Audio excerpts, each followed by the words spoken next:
Bonjour à tous et à toutes, j'espère que vous allez bien. Je suis content de vous retrouver. Aujourd'hui, on parle de la marche sous différents aspects, sous différents angles. Souvenez-vous que les conseils, les exercices que je vous donne aujourd'hui ne remplacent pas ceux d'un professionnel de la santé. Vous allez trouver beaucoup d'informations sur la marche dans mon livre Lève-toi et marche et aussi dans mon livre Va prendre l'air qui parle de la respiration mais qui parle aussi du plein air. On n'oublie jamais que le cerveau est vascularisé. Il y a beaucoup de sang qui se rend au cerveau. Alors la marche et l'activité physique aussi, plus généralement, a des bienfaits sur le cerveau et on peut parler des effets à long terme, c'est-à-dire que l'exercice aérobique, à long terme, c'est-à-dire qu'on l'a fait durant plusieurs mois, durant plusieurs années, améliore les fonctions cognitives, y compris les fonctions exécutives, en optimisant la régulation de la circulation sanguine. Les fonctions cognitives exécutives, c'est par exemple la planification, l'analyse. Donc, ce sont des fonctions cognitives qui sont, je dirais, plus complexes, plus exigeantes. Et lorsqu'on fait de la marche, on pratique de la marche régulièrement à intensité modérée et idéalement à intensité élevée, c'est-à-dire qu'on a chaud. Lorsqu'on la fait, on a de la difficulté à parler. Je vous ai souvent parlé de ces nuances-là. Eh bien, on aide, on améliore la vascularisation du cerveau. C'est absolument fabuleux. Il y a des études qui ont été faites chez des personnes qui avaient une bonne capacité cardiovasculaire, qui avaient maintenu cette capacité contrairement à d'autres personnes. Et lorsqu'on comparait le volume de leur cerveau, ces personnes dont la capacité cardiovasculaire était maintenue avaient un cerveau de plus grand volume parce que il y avait moins de cellules qui étaient mortes, par exemple. On le sait, on perd des cellules régulièrement. Il y en a d'autres qui sont créées aussi, mais la vascularisation aide évidemment à la santé des cellules, donc du cerveau. Donc maintenant, même marcher lentement, marcher normalement, ça a des bienfaits sur nos fonctions cognitives et sur l'oxygénation, si on veut le résumer un peu, sur l'oxygénation du cerveau. Alors, c'est immense comme bienfait.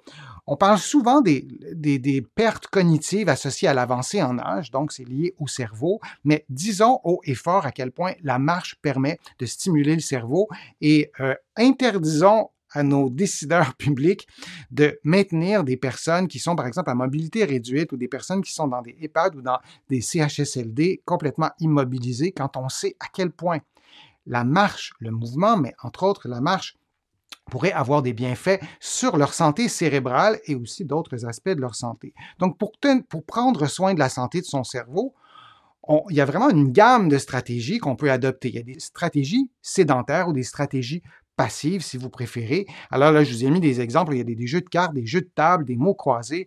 Vous avez le petit cube Rubik que vous pouvez faire. Il y a vraiment une longue liste de stratégies sédentaires. Alors, vous êtes en position assise et vous faites de la stimulation cognitive. Il y a des jeux aussi sur l'ordinateur ou c'est des appareils dédiés à ça pour stimuler spécifiquement telle ou telle fonction cognitive. C'est tout à fait valable. Mais quand on ne fait que ça, je pense qu'on passe à côté de quelque chose d'important, c'est-à-dire les stratégies actives pour augmenter l'oxygène qui se rend au cerveau, notamment. Et souvenez-vous que lorsque vous marchez, et là, je vous ai mis volontairement différentes photos de la marche.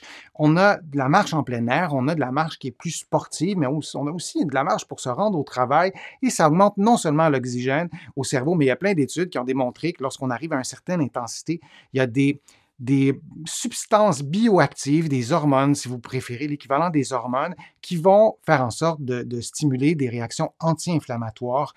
Et il y a des bienfaits immenses, ne serait-ce que pour ça, sur la santé du cerveau.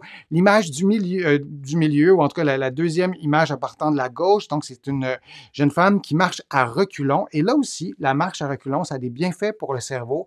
Je ne suis pas en train de vous dire de vous rendre à votre travail en marchant à reculons, mais à la maison, dans un lieu sécuritaire, si vous prenez soin, par exemple, d'une personne qui perd certaines fonctions cognitives, vous vous en rendez compte, moins d'attention, moins de mémoire, et cette personne-là peut-être est en investigation ou a déjà eu un diagnostic, toujours dans un environnement sécuritaire, de marcher à reculons. Ça stimule le cerveau, ça stimule les fonctions cognitives. Donc là aussi, c'est intéressant. Il y a plein d'athlètes qui s'entraînent en courant, par exemple, à reculons, c'est beaucoup plus complexe. Et encore une fois, ça stimule le cerveau. Alors, il y a plusieurs stratégies qu'on peut prendre pour stimuler son cerveau, mais tout simplement, marcher à différentes intensités, c'est quelque chose qui fonctionne bien, qui permet d'augmenter, entre autres, le taux d'oxygène qui se rend au cerveau. Je vous remercie d'avoir été là. Je vous remercie d'avoir participé. Je vous remercie aussi de m'écrire vos questions dans le fil de discussion. Je vous invite aussi à contribuer à mes plateformes. Je vous en parle souvent. C'est important pour moi de vous inviter à le faire pour ceux et celles qui veulent le faire. Sans ces contributions, je ne pourrais pas continuer à vous produire autant de contenu et ça me fait plaisir de le faire. Vous pouvez contribuer sur YouTube. Il y a le petit cœur sur lequel vous pouvez cliquer dans la majorité des pays ou sinon sur mon site web denisfortier.ca. Vous allez pouvoir aussi vous inscrire gratuitement à l'infolettre que vous recevrez chaque semaine. Et il y a aussi des courriels thématiques qui vous aident, qui vous accompagnent, en fait, qui vous donnent des informations sur différents problèmes de santé.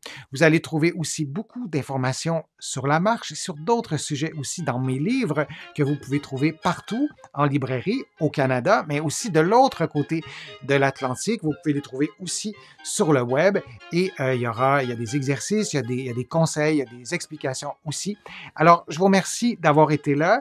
J'ai hâte de lire vos commentaires. Je vais y répondre instantanément ou je vais répondre à ces commentaires dans d'autres vidéos. Alors, je vous dis à une prochaine fois, à une prochaine vidéo, à un prochain direct.